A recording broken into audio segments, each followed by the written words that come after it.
ఓం శ్రీ మహాగణాధిపతియే నమః. శ్రీ గురుభ్యో నమః. శ్రీ మాత్రే నమః. శ్రీ హనుమాన్ లాంగూల స్తోత్రం. జై హనుమ, జై జై హనుమ. ఇది ఒక విశేషమైన స్తోత్రం. లాంగూలం అంటే వాలం, వాలం అంటే తోక అని అర్థం. హనుమ యొక్క వాలం మరియు వాల పూజ ఎంతో ప్రశస్తమైనదిగా చెప్పబడింది. మన కోరికలు తీరాలన్నా, దుఃఖాలు తొలగాలన్నా ఈ స్తోత్రం భక్తితో పఠిస్తూ లేదా వింటూ హనుమాన్ చిత్రపటంలోని తోకకు గంధపు చుక్కలు అంటే ఒక్కొక్క రోజు ఒక్కొక్క బొట్టు చొప్పున పెడుతూ కనీసం 40 రోజులు పూజించాలి అని చెప్తారు పెద్దలు.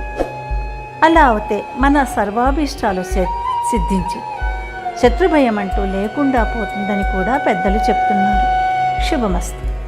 మీరు మొదటిసారిగా నా ఛానల్ చూస్తున్నట్టయితే మీరు సబ్స్క్రైబ్ చేసుకుని అందరికీ షేర్ చేసి సహకరించండి. నా ఛానల్లో ఆల్రెడీ వివిధ స్తోత్రాలు చేసి పెట్టాను. వాటిని విని భగవంతుని కృపకు పాత్రలు కండి, వివిధ రకాల ప్రయోజనాలను పొందండి. Thank you. శ్రీ హనుమాన్ లాంగూలాస్త్ర స్తోత్రం. హనుమన్నంజనీ సూనో మహాబల పరాక్రమా లోలల్లాంగూలపాతేన మమారాతి నిపాతయా మర్కటాధిప మార్తాండమండలగ్రాసకారకా లోలల్లాంగూలపాతేన మమారాతి నిపాతయా అక్షక్షపణ పింగాక్ష జితజాసుక్షయంకరా లోలల్లాంగూలపాతేన మమరాతి నిపాతయా రుద్రావతార సంసార దుఃఖ భారాపహారకా లోలల్లాంగూలపాతేన మమారాతి నిపాతయా శ్రీరామచరణాంభోజ మధుపాయిత మానసా లోలల్లాంగూలపాతేన మమరాతి నిపాతయా వాలిప్రమథన క్లాంత సుగ్రీవోన్మోచన ప్రభో లోలల్లాంగూలపాతేన మమరాతి నిపాతయా సీతావిరహవారాశి భగ్న సీతేశ తారకా లోలల్లాంగూలపాతేన మమారాతి నిపాతయా రక్షోరాజ ప్రతాపాగ్ని దహ్యమాన జగద్వనా లోలల్లాంగూలపాతేన మమారాతి నిపాతయా గ్రస్తాశేష జగత్వాస్త్య రాక్షసాంబోధి మందరా లోలల్లాంగూలపాతేన మమారాతి నిపాతయా పుచ్చగుచ్చ స్ఫురద్వీర జగద్దగ్ధారి పత్తనా లోలల్లాంగూలపాతేన మమారాతి నిపాతయా జగన్మనోదురుల్లంఘ్య పారావార విలంఘనా లోలల్లాంగూలపాతేన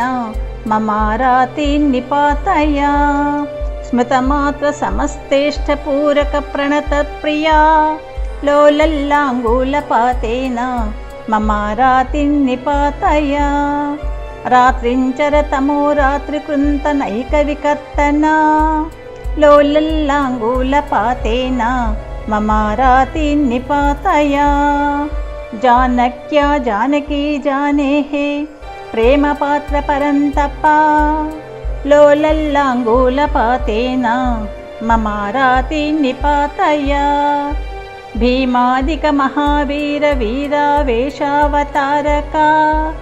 లోలల్లాంగూలపాతేన మమారాతి నిపాతయా వైదేహీ విరహ క్లాంతరామరోషైక విగ్రహ లోలల్లాంగూలపాతేన మమారాతి నిపాతయా వజ్రాంగనఖ దంశ్చేష వజ్రి వజ్రావగుంఠనా లోలల్లాంగూలపాతేన మమరాతి నిపాతయా అఖర్వ గర్వ గంధర్వ పర్వతోద్భేదనస్వరా లోలల్లాంగూలపాతేన మమారాతి నిపాతయా లక్ష్మణ ప్రాణ సంత్రాణ త్రాత తీక్ష్ణ కరాన్వయా లోలల్లాంగూలపాతేన మమారాతి నిపాతయా రామాది విప్రయోగార్థ భరతాద్యార్తినాశనా లోలల్లాంగూలపాతేన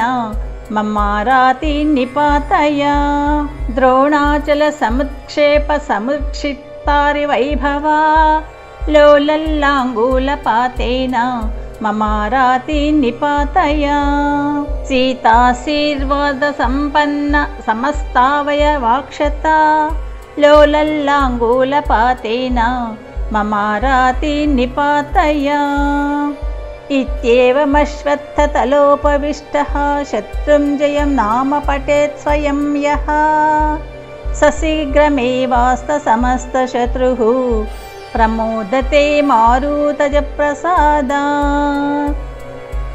इति श्रीहनुमाल्लाङ्गूलास्त्रस्तोत्रम् यदक्षरपदभ्रष्टं मात्राहीनं तु यद्भवेत् तत्सर्वं क्षम्यतां देव नारायण नमोऽस्तु ते। सर्वं श्रीकृष्णार्पणमस्तु।